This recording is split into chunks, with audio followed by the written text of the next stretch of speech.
As I said from the beginning, the essence of this was we didn't need this case for 248 years because no one ever thought that one president, one Justice Department working for that president would prosecute a former president for his acts as a president. This was unthinkable, even in Richard Nixon's day. And even then, you didn't have people on the Democratic Party side who suggested that there ought to be prosecution after Nixon left office. But everyone, even in the midst of that, decided that this is not how we conduct our country. It's not in the best interest. It's like the way banana republics in third world countries deal with their present and former leaders. But we're the United States. We're better than that. All right, guys. It is Tuesday of a holiday week. Normally, this is the sleepy time in politics. No sleepy time. We got a lot to get to. The President of the United States last night reacting to this Supreme Court case. I'm going to get into that. Governor Mike Huckabee is here, always bringing his A game. I'm going to give you a lot of the breakdown as to where things stand right now. As I said yesterday, it keeps getting that way. I want to make sure that all these things that people keep pushing out on the internet and saying on shows, you guys have the best information when you go to these barbecues on the 4th of July and afterwards into the weekend, because there's a lot of people that don't know what they're talking about. Let's just be blunt about that. And I'm going to give you the reality of what's going to happen. The rules matter in a lot of this stuff. I've told you that from the beginning, and this is why I think this show is so different. And so I'm going to tell you about that in just a minute.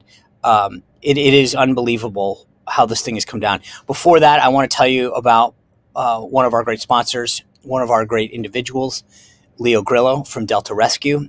You know that I'm a dog rescuer. Is that a term? It is now. 3 of them that I've rescued over my lifetime. Usually get them from, 2 of them one we got from the shelter, 2 whatever. And you always think about going to these shelters and helping them out. What Leo Grillo started at Delta Rescue was a no-kill sanctuary. They get the nutrition, the veterinary care that they need for life. They get to roam freely. If you go to deltarescue.org, they have these videos. You can check it all out. What Leo Grillo created at Delta Rescue was amazing. I think you've heard me tell the story before if you've watched for a while. When I was first getting to know Leo, he was like, no, Sean, it's not a shelter. It's a sanctuary. They come here to live for life. Dogs, cats, horses, you name it. They provide them that care, and they don't ever have to worry. But it's only given because and supported because of people like you and me who help Leo fulfill this mission.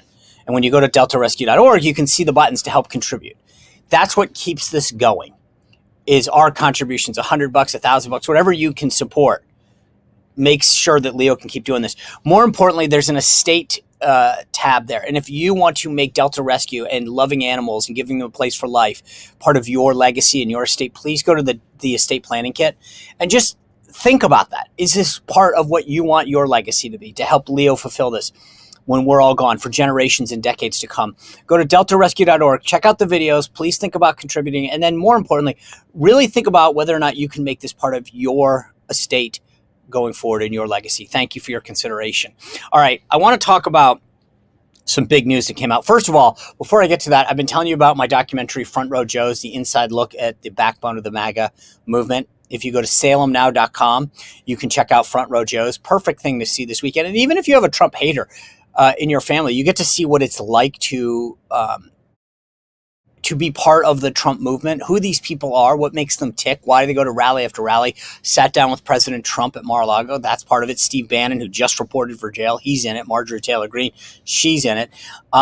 But cool thing is, if you don't want to download it and you want to make sure that it can never go away or be canceled or you can never find it, order the DVD.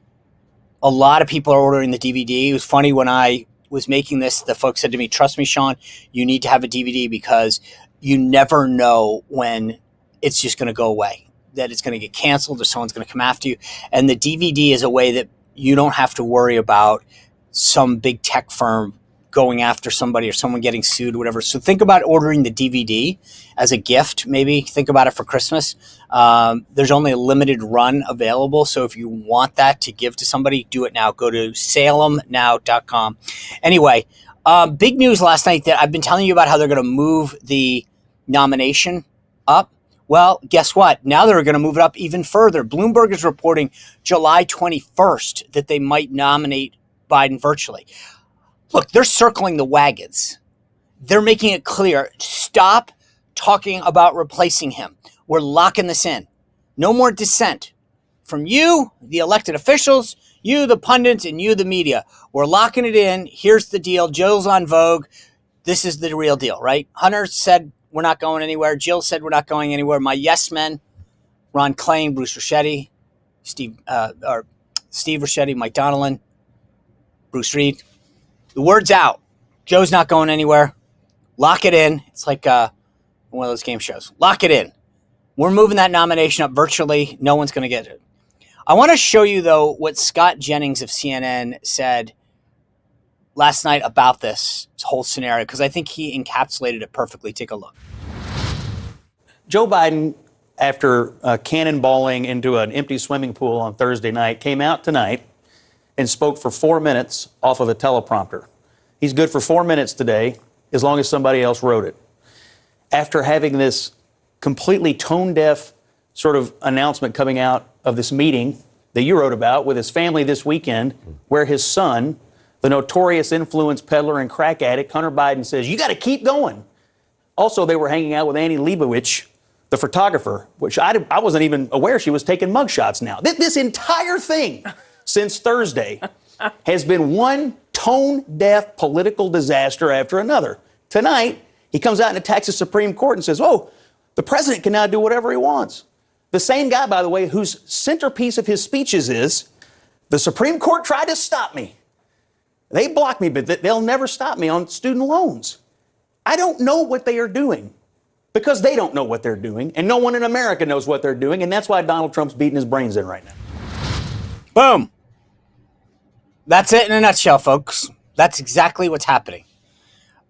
This speech last night, let's just be clear. They needed something. They were looking for a straw to grasp, right?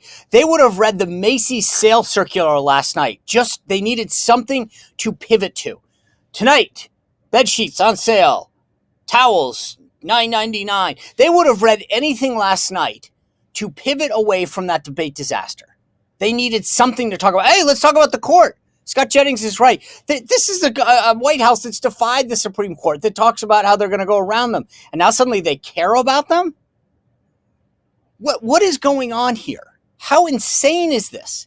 And by the way, remember how offended the media was when Trump used the White House for political purposes? Last night was a full-throated attack on his political opponent in the court, and no one said a word that the president was using the cross hall of the United States. Where's their concern, their outrage about using the White House for political purposes? I thought that was a bad thing. I guess not when it's in advance of your maintaining power on the left, right? It's totally different. And attacks on the judiciary, well, that's different too. It's undermining democracy. It's underwhelming the power of our institutions when the right says something. When the left does it, oh my God, it's totally, totally normal. And the cable outlets gave him a pass covering this. That was free TV time. But keep in mind, this is all about power, folks. Joe Biden, Hunter Biden, Bruce Ricchetti, as I mentioned, all these guys, they lose Biden, they lose power. Washington is all about power. And these people, if they lose Biden, they lose their power, and they're not going to have that happen. I'm just telling you, this is what's really interesting. By the way, there's a brand new Harris poll out, okay, from Harvard and Harris. This is what it says. 74% of voters think that Biden is too old, 11-point increase after the debate. 66% have doubts that Biden's about his mental fitness, a 12-point increase since the debate. Voters are on net 7 points more likely to vote for Trump after the debate and 20 points less likely to vote for Biden. It's happening. This is a big deal. 62% of voters characterize their personal economics as fair or poor, which is up 7 points.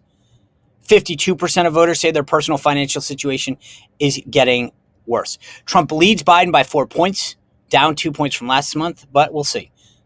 41% of voters say that Trump's guilty verdict in New York has had no impact on their vote. Interesting, huh? And by the way, the top issues are immigration / violence and crime, and a strain on resources such as healthcare and education because of the economy. immigration still is a big issue. That's what we need to understand right now, that this is what's happening. All right, I want to get into this conversation with Mike Huckabee to get his take on all these things, but a lot of things are unexpected these days, right? And that's why, as you know, I have a Patriot Power Generator 2000X in my house. You don't know when something's going to happen. That's why it's an emergency, a natural disaster, a hit on the power grid. You just don't know. If we did, people would buy insurance. They'd be ready for stuff. But that's the beauty of a Patriot Power Generator 2000X. And if you go to 4patriots.com/Spicer, you can get one too. It's portable. It can move around. It runs entirely on a solar panel that comes free with it. You don't have to worry about gas, getting the gas, running on fumes with a bunch of noise. You can bring it into your house. You can plug all the major stuff into it, a refrigerator, tablets, TV, all that kind of stuff. But because it's portable, you could bring it with you anywhere.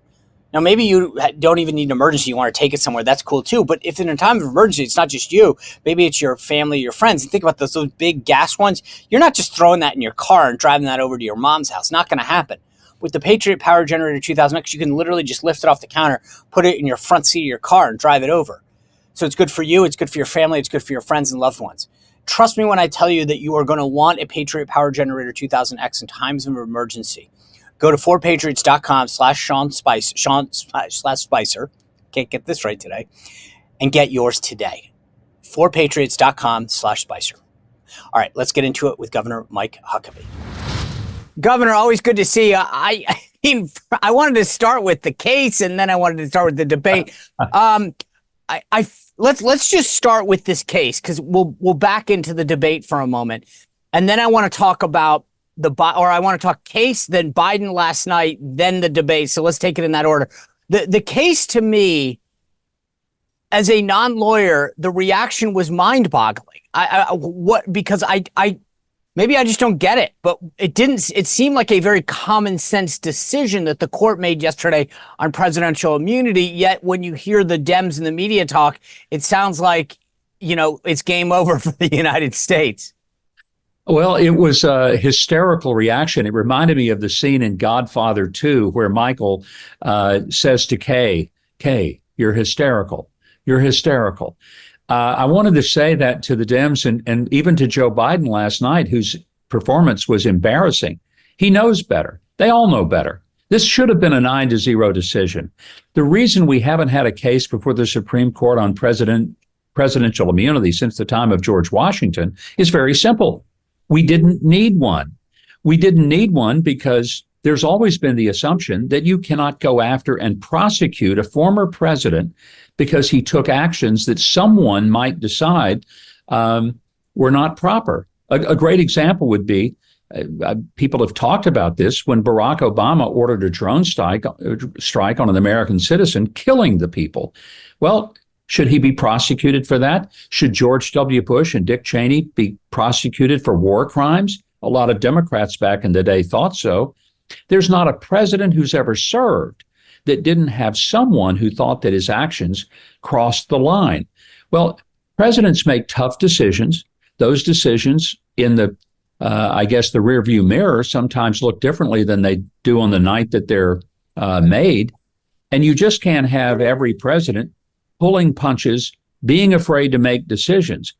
So I'm like you, Sean. I'm not a lawyer. I don't even play one on TV, but I think I have enough civics education just as a ninth grader to understand that this was not only a good decision, it did not give him, as Joe Biden tried to pretend, these king-like powers. In fact, it explicitly said presidents can still be prosecuted for criminal activity.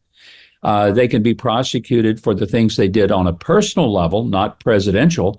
And another factor that people are totally missing, if a president really acts improperly to the point that he or she has done something that is outrageous, that's the whole point of having an impeachment proceeding that is available to another branch of government called Congress. They can impeach the president, the Senate can try him, and they can remove him. So I just don't understand, other than they're trying to create some level of distraction from the disastrous Joe Biden performance.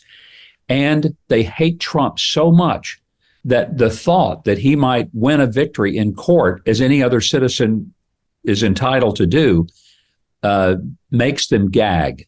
Yeah. I guess that's the new gag order that they have decided to come up with. They gag every time his name is mentioned.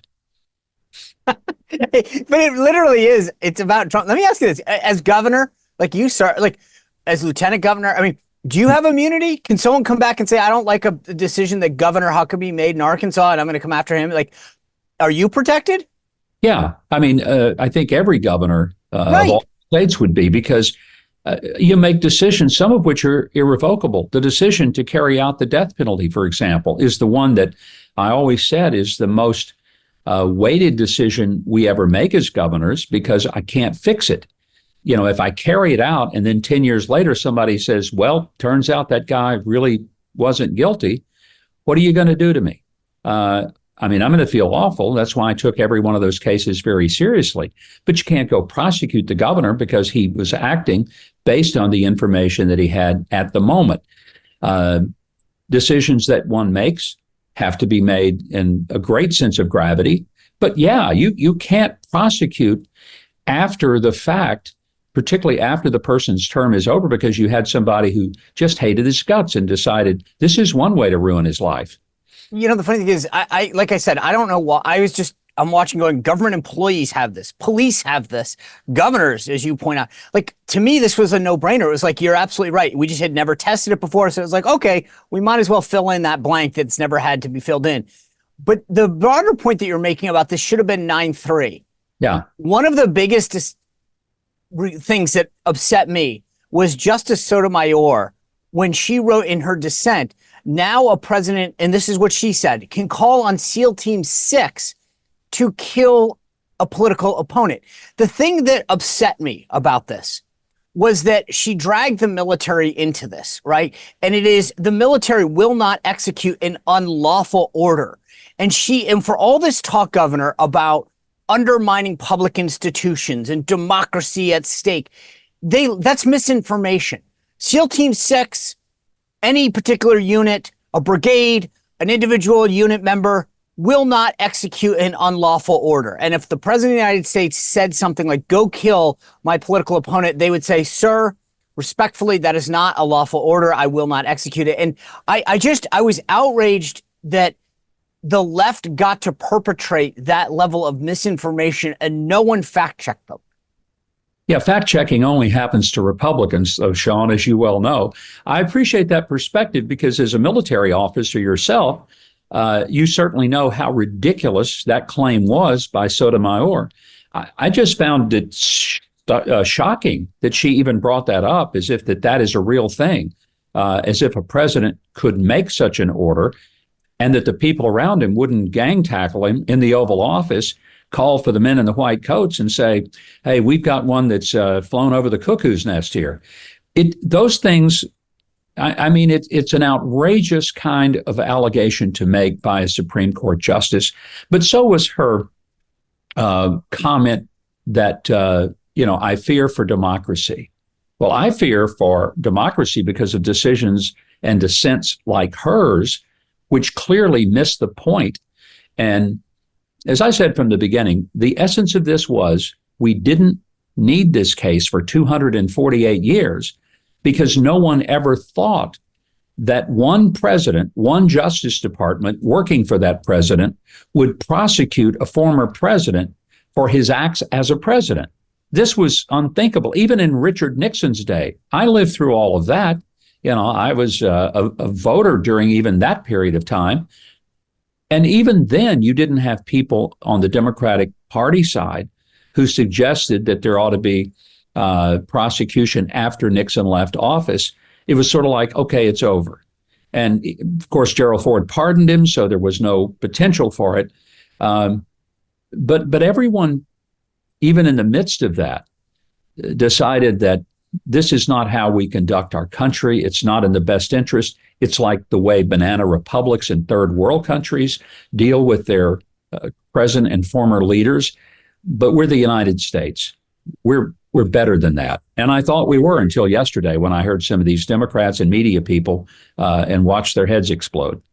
The funny thing is, prior to yesterday, President Biden was very clear that he was proud that he defied the Supreme Court when it came to his student loan forgiveness, which isn't forgiveness. I defied them. I went around them. I showed them. And now today, democracy is under attack because the process worked and you don't like the decision? There were often times when I was governor, Sean, that the Arkansas State Supreme Court would make a decision that I didn't personally like. Sometimes I didn't agree with it. But it didn't mean that I just, have a temper tantrum, get down on the floor like I was a 4-year-old at the supermarket because I didn't get a toy, and decide, okay, I'm going to disband the Supreme Court, or I'm going to demand that they resign. It doesn't work like that. The whole idea of American government is checks and balances, 3 branches, not 2. 2 would be a stalemate. 3 gives you at least some balance so that there's always 2 to outvote 1.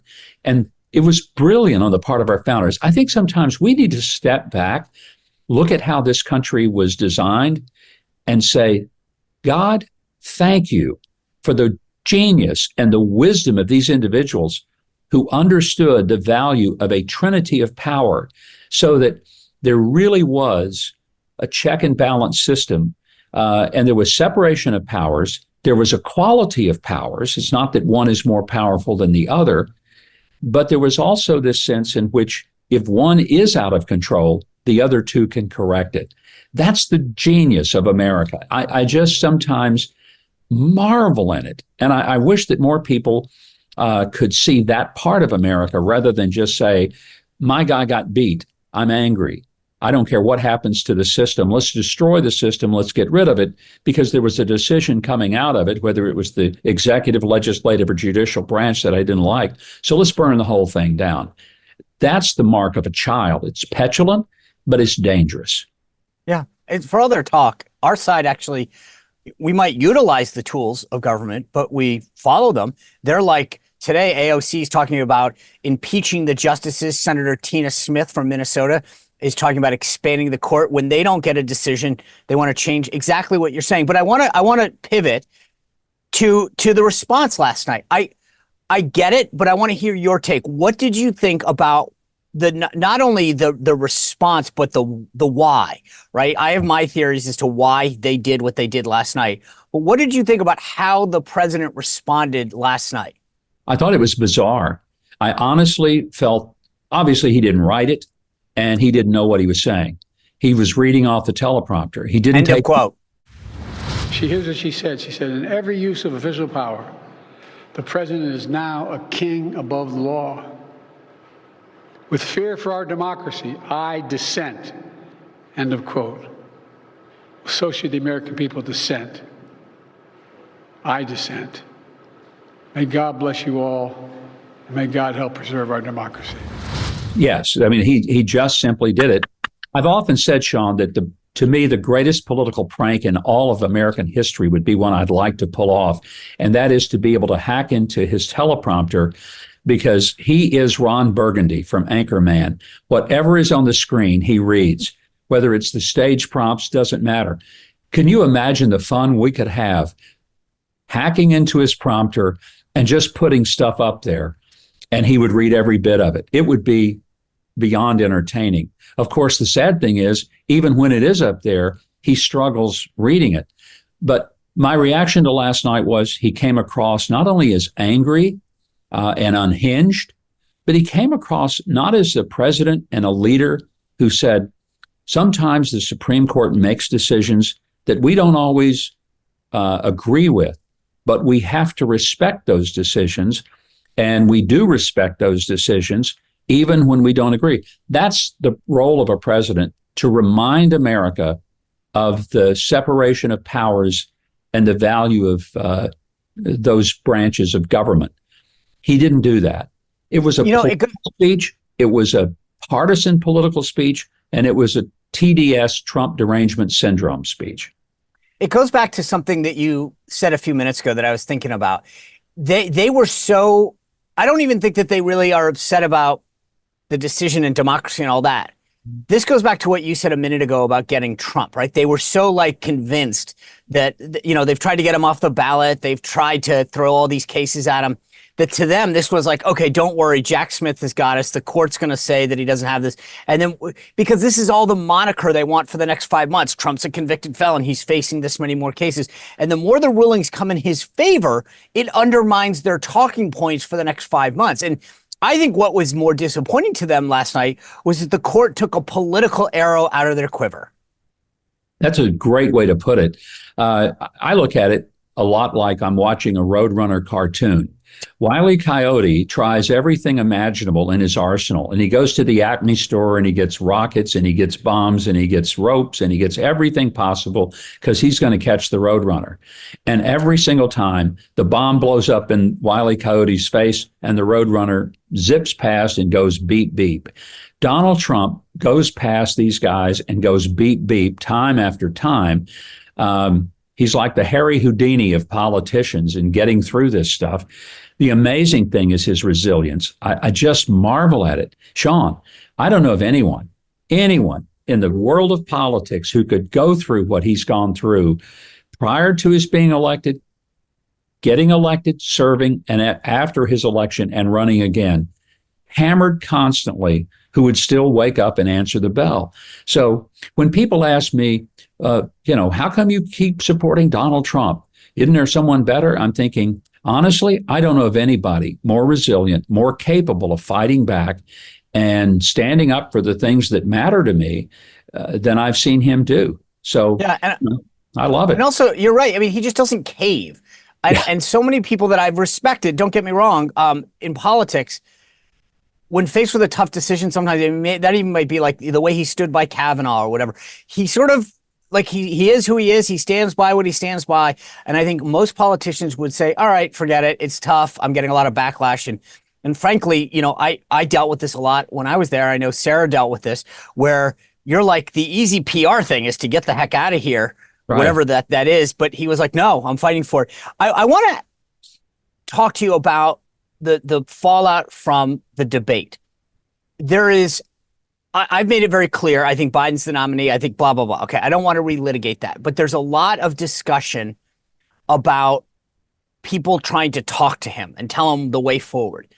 When you were governor, who was like the trusted aides? I know your wife, Janet, maybe, or was it longtime political staff? Like, who are those people? Because I get a kick out of reading these stories about, like, oh, Barack Obama's going to give him a call. I don't think he cares about Barack Obama. Who did you care about? My chief of staff, Brenda Turner, who was a longtime associate and friend, was with me from my earliest campaigns. She was a brilliant chief of staff. She was with me from day one until we turned out the lights and walked out the door. She was one of those people who could look me in the eye when no one else had the guts to do it and say, you were wrong, or you shouldn't have said that, or you need to fix this. And, you need some people around you who are willing to tell you no. You must have people who tell you the truth, even when it hurts, even when they do it at a risk to themselves, a risk of being rebuffed or a risk of losing favor. You've got to have people who love you enough that they tell you the truth. I don't know who that is around Joe Biden. Yeah. It's obviously not Jill. It's not Hunter. Hunter couldn't tell the truth if somebody had a gun to his back. So you've got an inner circle somewhere, but it appears that they're mostly yes people who, if they say anything negative, they say it to an anonymous reporter, but they don't have the guts to walk into the Oval Office and say, as Nathan, the prophet, said to King David, thou art the man. And everyone needs that. The thing that's funny is, for all the talk about yes men around Donald Trump, you're absolutely right. I mean, the people around him, Bruce Reed, Steve Ricchetti, Klain, they're yes men. The other thing that I find fascinating, this is where I want to tap into that anecdote that you just said about your chief of staff. I think Jill, Hunter, it's Hunter, the grift is over if Joe leaves office, right? Yeah. Hunter knows that. These people are consumed with power. They know if Biden leaves, it's not just Joe Biden that goes away, it's their proximity to power. And I think more than anything, whether it's Joe Biden, Hunter Biden, or the aforementioned staffers, I think they really fear the loss of power. And I think the vulnerability. The Daily Mail Sean, had a story just this past week that reveals that the Bidens refinanced their home in Delaware 35 times. Now, think about it. Every 17 months, they refinance their home. Most of us would say, why would you do that? But as the Daily Mail story presents, and I'm surprised it hasn't gotten a lot more attention, it is a classic way of money laundering. Look, we know that when you establish 225 separate bank accounts, that's not because you're just such an entrepreneur. Let's face it, Joe Biden's never been known as a business genius. So all of this stuff starts adding up. I think one thing that they are concerned about is losing power, but also being vulnerable. If anything, Joe Biden should have come out last night celebrating that decision by the courts and saying, wow, I'm going to be in much better shape because now when I leave office, some ambitious Republican prosecutor in Arkansas or Texas or Alabama can't file charges against me for what I did as president. He should have been dancing a jig instead of on TV whining and complaining. That's why I'm saying he didn't write that speech, because if he had had the capacity to think about what the court did, they honestly protected him as much as they ever protected Donald Trump. That is a brilliant assessment, because that was what I was thinking yesterday. Trump brought that up in the debate. He said Joe's could be convicted of a ton of things. He should be happy. And I agree with you. Like, I'm thinking to myself, dude, I get it. You're old. But Robert Hur isn't going to make all the decisions going forward legally. You're right. Some prosecutor somewhere could say, I'm going to go after him for this. Let me ask the elephant in the room question that keeps getting asked over and over again. Again, I've made my position clear, but I want to hear your take, because you've run for office, you've run for president, you've been at the highest levels. Do you think that in November of this year, Joe Biden is the Democratic nominee? You know, there's a side of me that says, no, he can't make it to the finish line, but they don't have much choice. Here's their problem. As you and I both understand the party apparatus, and this is what many people don't. If Joe were to say, I'm out, they can't transfer the tens of millions of dollars in the campaign coffer to anybody except Kamala Harris. She's the only one who can receive it. Otherwise, they have to start all over. Well, it's pretty late to start over raising money. Second thing, Democrats would be in a food fight for who gets to be that person. There isn't an heir apparent other than Kamala, and they dislike her more than they are afraid of Joe. Her numbers are lower. She's less likely to win the general than even a cognitively impaired Joe. I mean, Joe playing the role of El Cid, propped up on the horse riding down the beach as a dead man, is still stronger as a candidate than Kamala Harris. So what do? Do they say, okay, Gretchen Whitmer, Gavin Newsom, Josh Shapiro, which Democrat gets the nod? And all that does is fracture an already messed up party. So I don't see how they do anything other than, as I say, Joe may not know he's there. I believe they put him on the horse. He becomes El Cid, and they ride him down the beach up until Election Day. And then maybe after Election Day, he steps aside, Kamala steps in, she picks a VP that they all like, and then she better sleep with one eye open.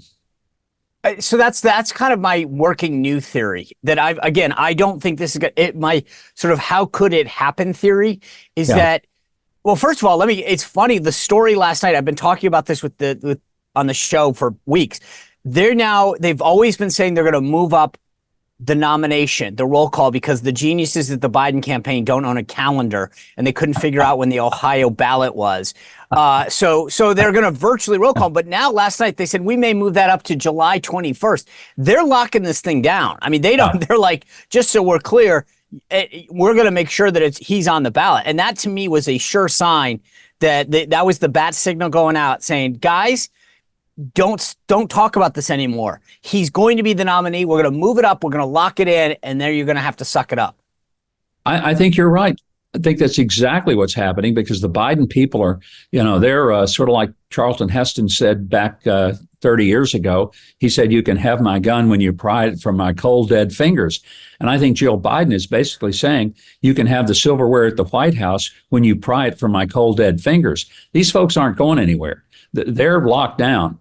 and they want to stay. Now, I don't think they're going to stay because even if he remains on the ballot, I don't see any way in the world that he beats Donald Trump in November. No. I just don't. I mean, the numbers are certainly moving in Trump's direction.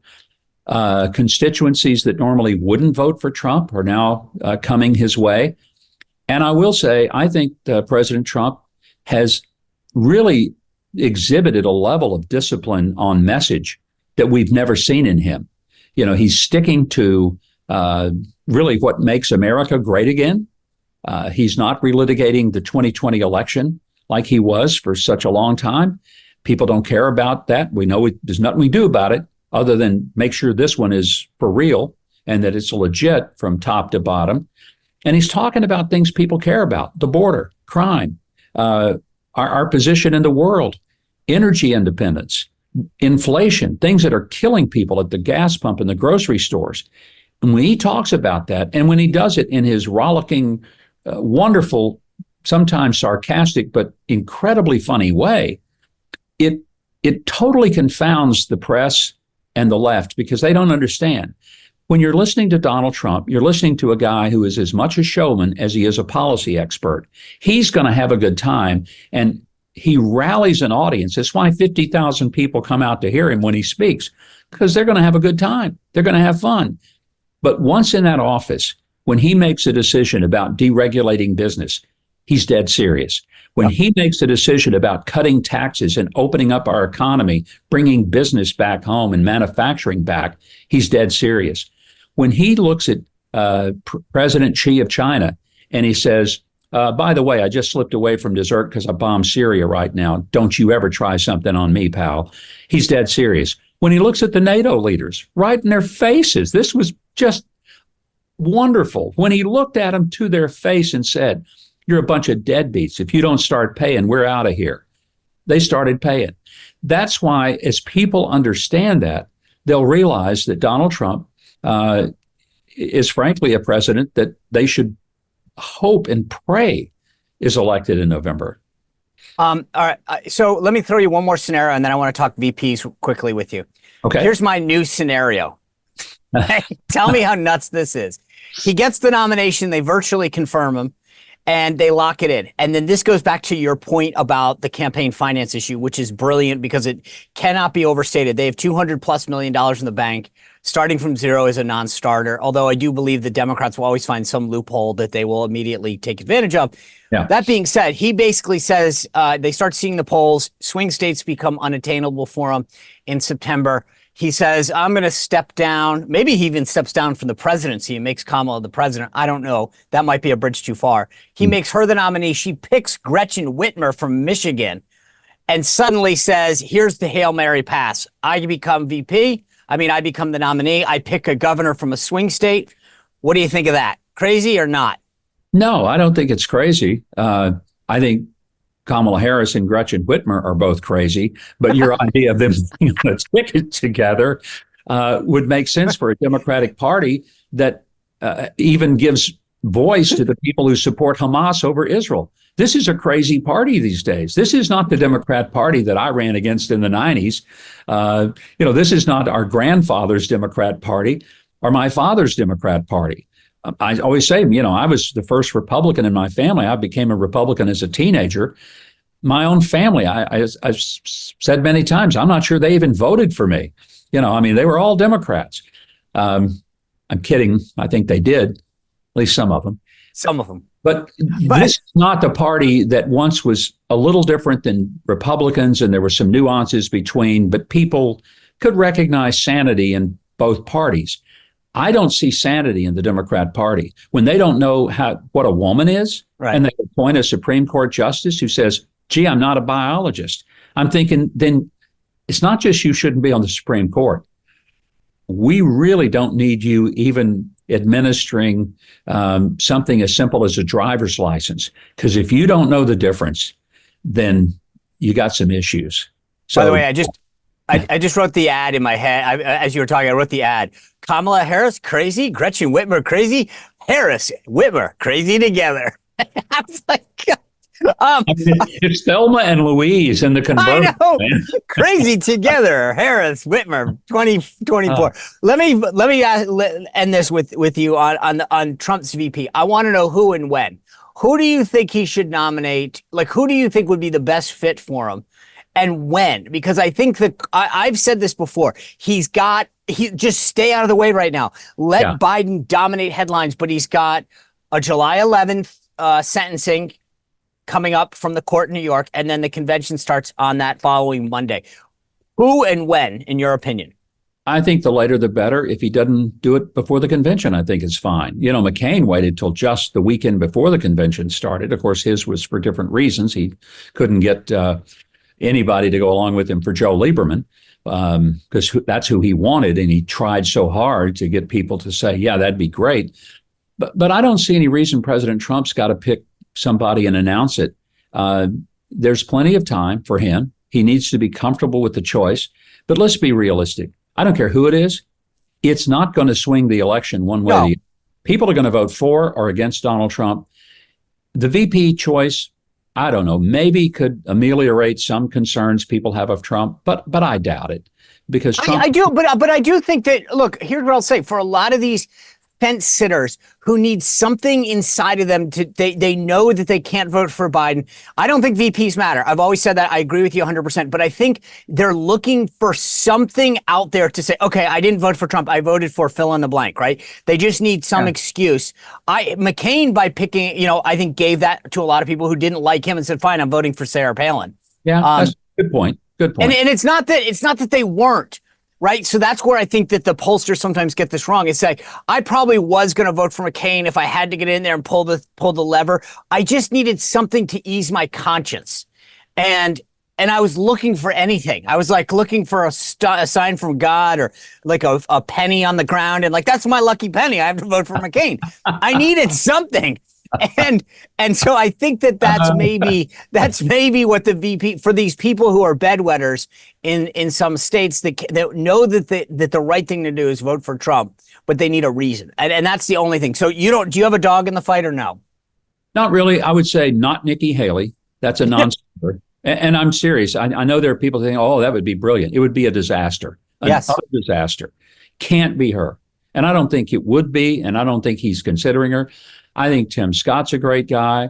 I like J.D. Vance. Don't know him personally, but I think he's a good choice. Doug Burgum's smart. Elise Stefanik, has some real chops when it comes to communicating and conviction. I think Marco presents some problems because he's in Florida. He either has to step aside from his Senate seat, or he or Trump have to move out of Florida. That's a problem. I don't see that happening because of it. It's too complicated. So it's hard to say. You and I both know, I think President Trump well enough to know that if we think we know, we sure as heck don't. I keep telling people there's a dark horse out there. I keep saying it might be Lee Zeldin or something because he's always got something going. But I think the one last thing I'll just say on this is I love the beauty of the fact that we've got 8, 9, 10, 15 people. Yeah. And there's no one, Nikki Haley's not on the list. And so I agree with you 100% on this. But from a bench standpoint, wow, what a great list. And I keep telling people all the time, they'll say, who do you want? I'll say, I don't have a problem with any of them. There's not one person that you just mentioned. We could probably expand that list where I say, oh gosh, I really hope it's not them. Each one brings a little something different, but hey, if Trump likes them, I'm for them. And I think that is a great place to be as a party. Well, we actually have a bench. There's a bullpen, and there are people who can warm up and throw the ball across the plate. I look at the Democrats and I'm thinking, who do they got? I mean, really, who do they have? Is it Gavin Newsom that turns America into California? God help us. Is it Gretchen Whitmer? I don't think so. Maybe they have a governor who is maybe moderate enough to bring their party back to sanity, but I'm not sure. But we're fortunate. We do have some very gifted people in our stable that could be saddled up and ridden to the finish line. Yep.